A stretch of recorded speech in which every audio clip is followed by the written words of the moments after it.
La situation ce mardi 5 avril 2011 en Côte d'Ivoire. Ce matin à 7 heures, des tirs à l'arme lourde se sont fait entendre dans la capitale ivoirienne où les partisans de Ouattara ont comme objectif de prendre le palais présidentiel.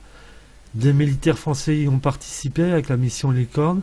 Le secrétaire de l'ONU a sollicité l'aide de la France pour protéger les fidèles. L'effectif de la mission Licorne s'élève à 1650 hommes. 7h10, des journalistes affirment que les combats de la nuit dernière étaient les plus violents depuis l'affrontement avec les forces armées de Gbagbo.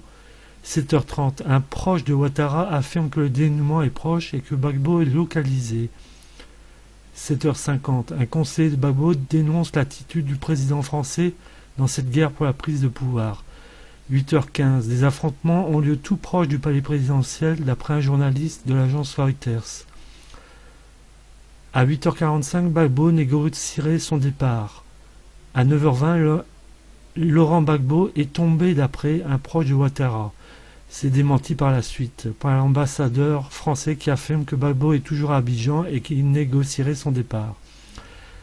À 9h55, la Russie demande l'arrêt total des combats de part et d'autre et d'insister sur un règlement politique et de rappeler sa possibilité de veto face à une intervention de l'ONU dans ce conflit l'année dernière.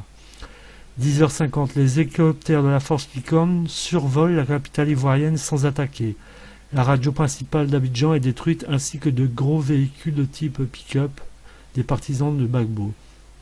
11h12, les ministres français des Affaires étrangères et de la Défense vont intervenir devant l'Assemblée pour expliquer l'intervention des Français en Côte d'Ivoire. 11h42, le président Gbagbo s'étonne de l'intervention de la France dans ce conflit. Midi 9, les combats qui ont lieu dans la capitale ont laissé des cadavres dans les rues, provoquant dès lors un drame sanitaire et humanitaire. À 13h10, un ministre ivoirien est venu négocier auprès de l'ambassadeur de France. D'autre part, la CEDEAO propose une sortie digne pour le président Gbagbo. 14h, les hommes de Gbagbo demandent un cessez-le-feu. Ce dernier serait retranché dans un bunker. 14h30, le ministre des Affaires étrangères français Alain Juppé affirme que Gbagbo négocie son départ. Un peu plus tard, un responsable proche de Gbagbo négocie un cessez-le-feu. 15h15, Alain Longuet devant l'Assemblée nationale affirme que 2 généraux ivoiriens négocient une reddition. Le Premier ministre François Fillon désirant que cette journée soit la dernière de 4 mois d'efforts de la communauté internationale et de la mission française pour neutraliser les armes lourdes de Gbagbo. 3h21, Alain Juppé dit que l'issue est proche.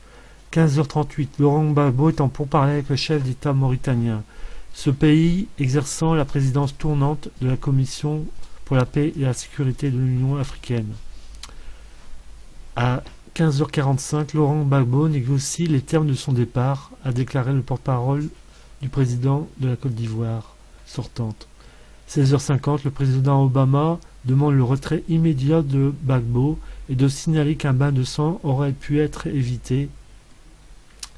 18h13, dès que le président Ouattara sera au pouvoir, le ministre français Alain Juppé dit devant l'Assemblée française que la France ne s'immiscera pas dans les affaires ivoiriennes.